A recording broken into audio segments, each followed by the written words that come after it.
以後豬腳買翻嚟咧，唔好淨係食紅燒或者煲湯啦，我哋只需要用啤酒幫佢浸一浸，就可以整出仲好食過鹽焗雞嘅鹽焗豬腳啦。皮脆肉滑，軟糯得嚟咧，仲有嚼頭。全程咧一滴水都唔使加嘅，就一個電飯煲咧就可以輕鬆搞掂啦。整鹽焗豬手嘅話咧，我哋要買豬嘅前腳，咁前腳咧又叫豬手，佢嘅筋咧相對會多啲，食起身口感大咬多嘅。豬手整好之後咧，直接放入大盤入邊，我哋先用啤酒咧浸翻個20分鐘。呢一步咧就好關鍵啦，啤酒咧可以劈咗啲腥味，同時蛋白酶咧都可以軟化肉質，等啲豬手咧入味好多嘅。浸好之後咧，記得凍水落過去抽水啦，加翻啲薑葱同埋米酒咧劈啲腥味。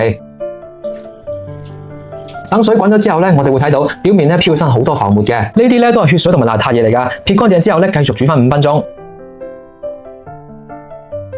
然後再撈出嚟用溫水沖洗乾淨。呢度咧千祈記得唔好用凍水去洗啦。如果唔係咧，煮出嚟嘅豬手啊又硬又咬唔喐。呢度我哋要記得啦，浸啤酒同埋出水2步咧係唔慳得嘅。唔單止可以去腥，仲可以等啲口感咧食起身更加軟糯鮮香一啲嘅。豬手處理好之後咧，加翻學生抽同埋少少蠔油。重點嚟啦，呢個豬腳好唔好食咧？鹽焗粉嘅搭配咧就好關鍵啦。試過好多間噶啦，始終都係覺得呢個味道好食啲。平時我用佢嚟整鹽焗雞啊、焗海鮮、焗蝦，同埋而家焗豬手咧都係超正噶。我將佢放喺視頻嘅左下角啦，大家有需要嘅可以去睇睇。再加翻1大殼花生油入去，將佢翻勻，等每一嚿豬手咧都可以包裹晒啲醬汁，跟住咧就可以醃翻佢1個鐘左右啦。咁樣可以等啲豬手咧充分咁吸收啲味道。中途咧記得幫佢翻多幾次，咁樣咧就可以保證每一嚿豬手咧都可以醃透晒入晒味啦。睇到呢度，如果大家記唔住嘅話咧，可以先點個小紅心關注收藏起身，下次想食唔識整嘅時候咧都可以睇得翻嘅。跟住咧電飯煲底擦翻一層油，放翻啲薑片同埋葱段去打底，再將啲醃好嘅豬腳咧擺埋入去，剩低嘅醃料咧千祈唔好嘥咗啦，全部都係精華嚟嘅。